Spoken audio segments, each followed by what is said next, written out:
Friends, welcome to నా మన kitchen. నేను మీ శ్రావ్స్. ఇవాళ మన కిచెన్ లో తయారు చేసుకోబోయే రెసిపీ చింత చిగురు పచ్చడి. ఇది టేస్టీగా, పుల్ల పుల్లగా, కారం కారంగా, ఎంతో ఈజీగా ఎలా తయారు చేసుకోవాలో చూద్దాం. ముందుగా కావలసిన పదార్థాలు చింత చిగురు, నువ్వులు, ఎండుమిరపకాయలు, సాల్ట్. తయారు చేసుకునే విధానం చూద్దాం. ముందుగా స్టవ్ మీద ప్యాన్ పెట్టుకుని ఆన్ చేసుకోవాలి. ఆన్ చేసుకున్నాక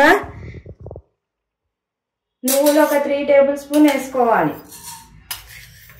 నువ్వులు తొందరగా వేగుతాయి.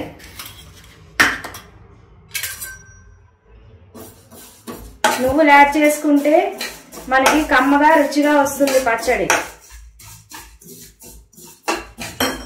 ఈ విధంగా వేగాక ఒక బౌల్లోకి తీసుకోవాలి.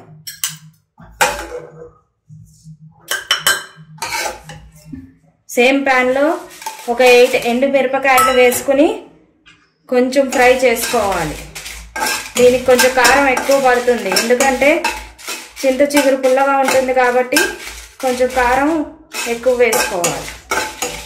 ఈ విధంగా వేగాక మనం వీటిని ఒక ప్లేట్లోకి తీసుకోవాలి. ఇప్పుడు ప్యాన్లో ఒక 3 టేబుల్ స్పూన్ ఆయిల్ వేసుకుని మన చింత చిగురిని ఫ్రై చేసుకోవాలి.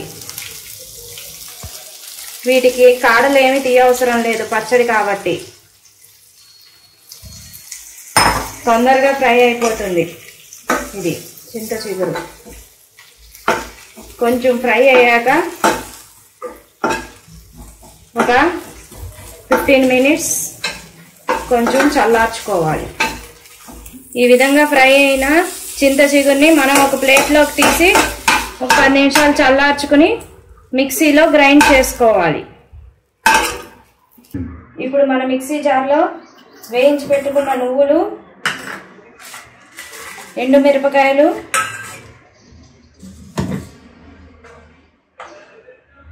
నాలుగు వెల్లుల్లిపాయలు,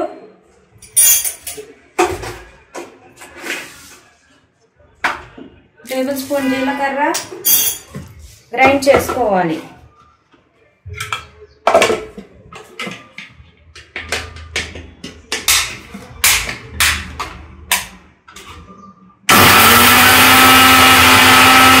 మనం వేయించుకుని చల్లార్చుకున్న చింత చిగురు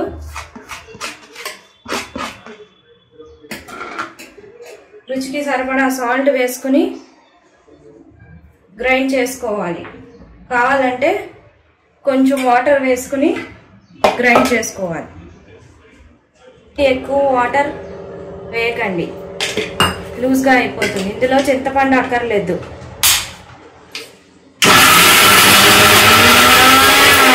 అంతే ఫ్రెండ్స్, మన చింత చిగురు పచ్చడి రెడీ అయిపోయింది. బౌల్లోకి తీసుకుని ఇంకా పోపు వేసుకోవడమే. పోపు వేసుకునే విధానం: ప్యాన్లో ఒక 2 టేబుల్ స్పూన్ ఆయిల్ వేసుకుని